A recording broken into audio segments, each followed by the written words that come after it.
Benvinguts al Parc de la Sèquia. Us volem convidar a fer un passeig per la història de la comarca del Bages, la vida nascuda gràcies a l'aigua de la sèquia del segle XIV i el procés de museïtzació dels nostres dies. El recorregut de la sèquia, el Parc de l'Agulla, el centre de visitants, el centre de l'aigua de Can Font, el Museu de la Tècnica de Manresa. Tot un camí que volem fer junts a partir d'ara.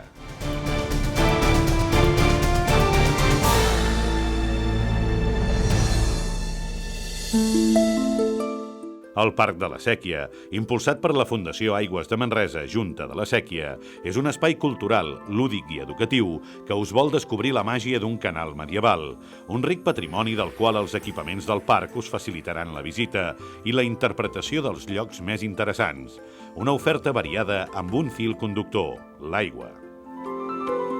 La Sèquia, un canal medieval construït al segle XIV que porta l'aigua del riu Llobregat des de Balsareny fins a Manresa. Projectada pel mestre d'obres Guillem Catà, és considerada una de les principals obres d'enginyeria hidràulica de l'època medieval de Catalunya. Té un recorregut de 26 quilòmetres i un desnivell de 10 metres.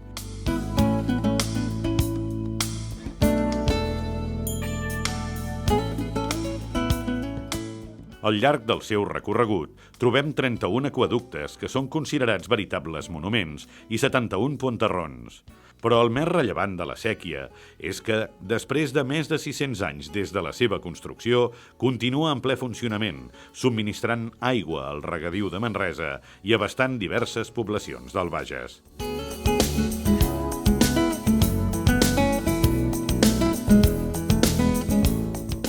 El recorregut de la sèquia s'inicia sota mateix del turó, on trobem el castell de Balsareny.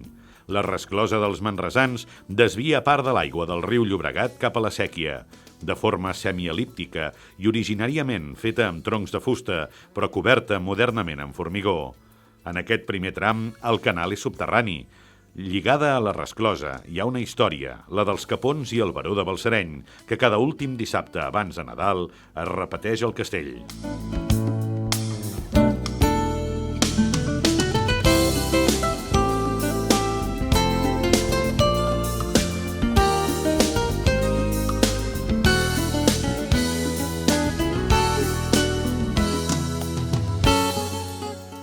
El recorregut travessa el terme de Balsareny i a l'arribar a l'aqüeducte de Conangle entra al municipi de Sallent. Aquest impressionant aqüeducte de grans dimensions va ser construït el 1340. Té 103 metres de llarg, 13 d'alçada i 7 arcs apuntats.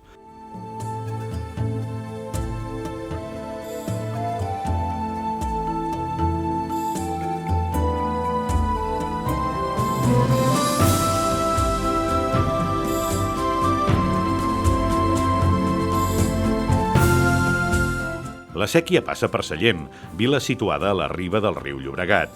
En el mateix terme municipal hi trobem l'aqüeducte del Vilar, que té 5 arcs de mig punt escanyats, 85 metres i mig de llarg, 4,2 d'ample i una alçada de 19 metres. Avui en dia aquest monument està en desús degut als efectes dels moviments del terreny sobre l'aqüeducte.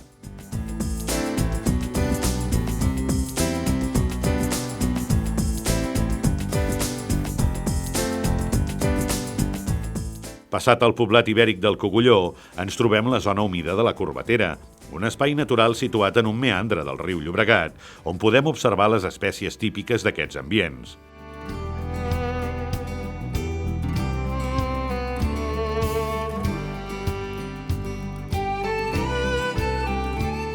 Continuant el recorregut, arribem a la zona del Mas de les Coves, amb un aqüeducte i una mina del mateix nom.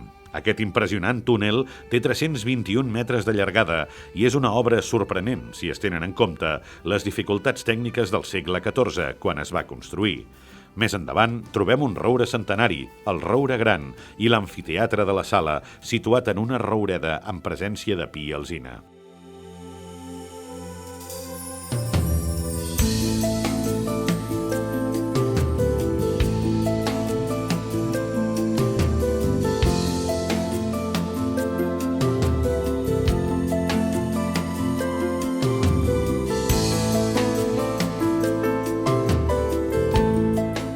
Canal avall, arribem a la vila natal del timbaler del Bruc. Estem parlant de Santpedor, on pels carrerons del casc antic encara es respira l'ambient medieval.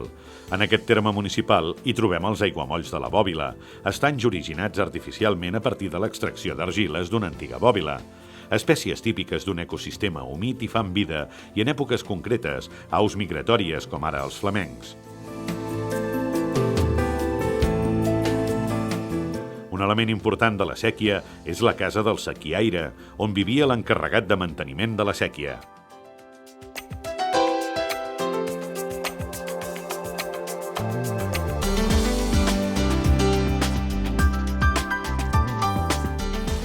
A l'arribar a Sant Fruitós de Bages, ens trobem amb una localitat moderna que ha tingut una forta embranzida i creixement industrial i comercial a les darreries del segle XX.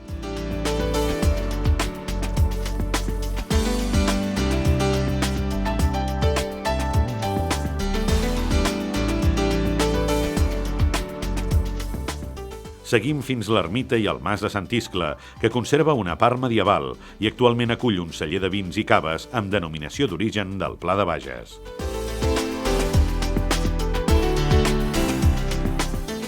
La séquia arriba a un punt important, el Parc de l'Agulla. Abans d'entrar al llac de l'Agulla, es bifurca en dos ramals. El de la dreta rega la zona del Poal, desguassa el Cardener i s'hi pot trobar una de les grans obres de la séquia, el Pont Llarg, un aqüeducte llarguíssim d'una trentena d'arcs. El ramal esquerre porta aigua fins a Viladordis, on desguassa el Llobregat.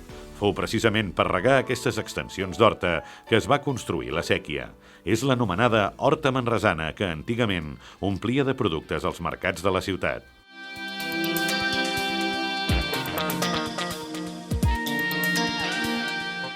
Al Parc de l'Agulla, el visitant trobarà un lloc tranquil per passejar, relaxar-se i al llarg de l'any s'hi practiquen diverses activitats esportives, alguna caminada molt especial com la Transèquia i festes relacionades amb Manresa i el Bages. Tot això al voltant d'un estany artificial amb la funció de garantir l'abastament d'aigua a la població. Fauna i flora es donen la mà en aquest punt.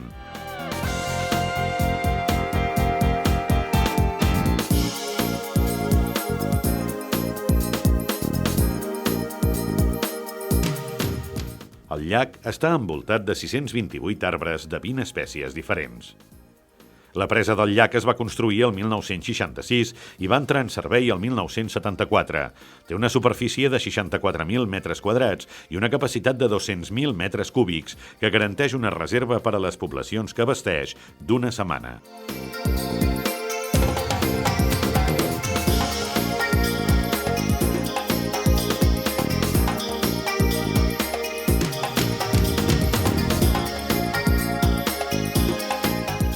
A l'entrada del Parc de l'Agulla ens espera el centre de visitants, una parada obligada per conèixer i gaudir de la història i la natura que s'aplega al voltant del canal medieval. De ben segur que, si hi entreu, us endinsareu en la llegenda i el miracle de la misteriosa llum, que va precedir la creació de la séquia. Coneixereu els enrenous que van provocar els manresans i el rei Pere III el Cerimoniós, el bisbe de Vic, al voler passar per les seves terres. L'excomunió i la llum que va venir de Montserrat i es va veure a l'església del Carme de Manresa fa que la capital del Bages celebri cada 21 de febrer aquesta especial efemèride en record d'aquell llunyà 1345.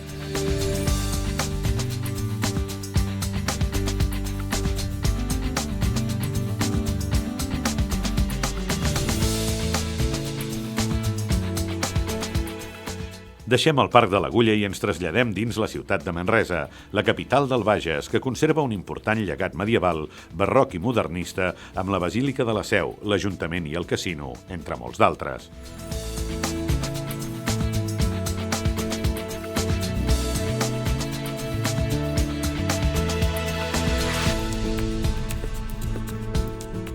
A l'entrada per la carretera de Santpedor ens espera el Centre de l'Aigua Can Font, un centre didàctic i d'interpretació dedicat a l'aigua. El centre ofereix 3 serveis ben diferenciats. 3 exposicions permanents, una orientada a sensibilitzar la població sobre l'ús racional de l'aigua, l'altra sobre tot allò que habitualment no es veu del cicle de l'aigua a la ciutat, i finalment un muntatge audiovisual sobre els sons de l'aigua a l'ermita de la Masia.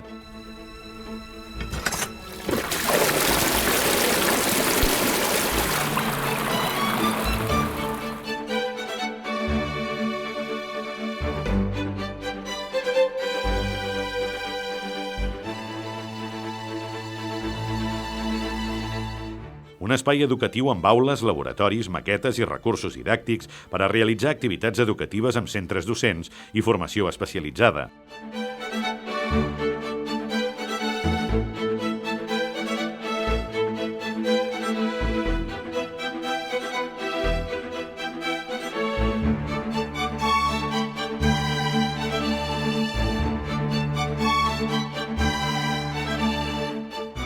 I un centre de documentació amb arxiu i biblioteca de consulta pública dirigit a estudiosos i investigadors de temes relacionats amb l'aigua.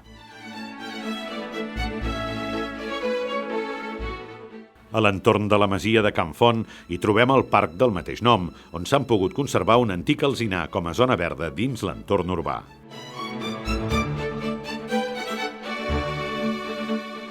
Arribem al Museu de la Tècnica de Manresa. Emplaçat dins la ciutat, hi ha el monumental edifici dels dipòsits vells que antigament recollien i emmagatzemaven l'aigua de la séquia. Ofereix una exposició dedicada al canal medieval, amb una mostra completa d'objectes relacionats amb la séquia i el subministrament d'aigua a Manresa.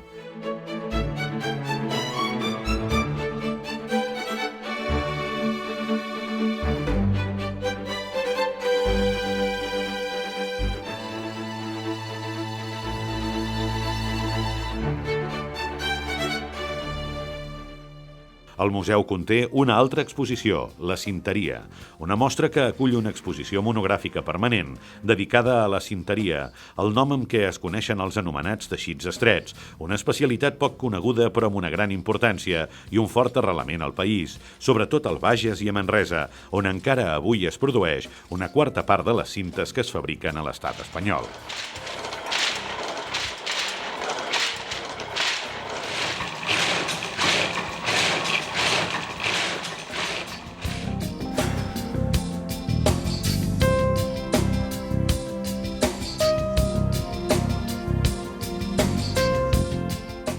La mostra, completada el 2008 amb la sessió en dipòsit de la col·lecció Grovelàstic Magí Borrell Portavella, permet fer-se una idea completa del món de la cinteria, amb una gran varietat de productes com cintes, vetes, galons militars, tapapunts, borles.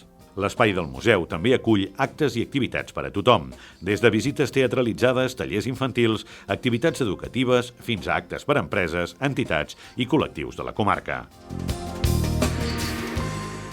Aquest és el Parc de la Sèquia, un espai complet i variat amb aspectes lúdics, històrics, màgics i miraculosos, culturals, educatius, en contacte amb la natura i el medi ambient i amb paisatges únics que et convidem a descobrir.